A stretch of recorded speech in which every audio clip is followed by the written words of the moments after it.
a look at those rainfall totals over the past 48 hours, it's looking like the majority of the valley got a pretty good amount of some showers, whether that be just a little sprinkle or a heavier downpour.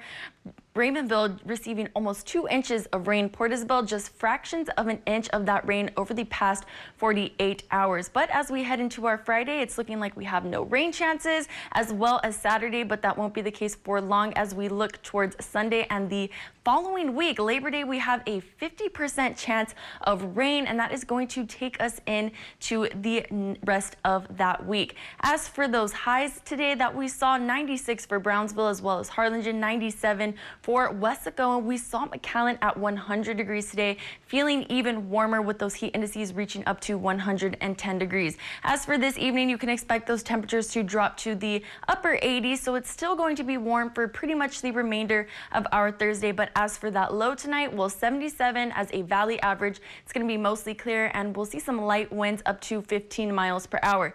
But let's go ahead and talk about our Friday. Those highs for tomorrow are looking much warmer than what we saw today. 96 for Brownsville, Harlingen 99, Wesco 100, McAllen 102, and then Starr County pretty much triple digits all across Starr County, with Rio Grande City and Romo reaching up to 104 degrees. And those heat index values are still going to reach up to almost 110 degrees in some areas across the valley. Just take a look at these heat index values, pretty much triple digits all day long for your Friday. So due to those heat index values, we're seeing that heat stress is pretty much at that dangerous mark pretty much for the majority of your Friday. So that is something to be mindful of if you are going to be outdoors. So let's talk football. Friday night football forecast. It's going to be in the lower 90s, at kickoff, but by the time halftime, 89 degrees, and that's pretty much going to be the case for the rest of your Friday. As for the next 7 days, well, you can expect it to be hot and humid for the rest of the week, but those rain chances will pop right back up,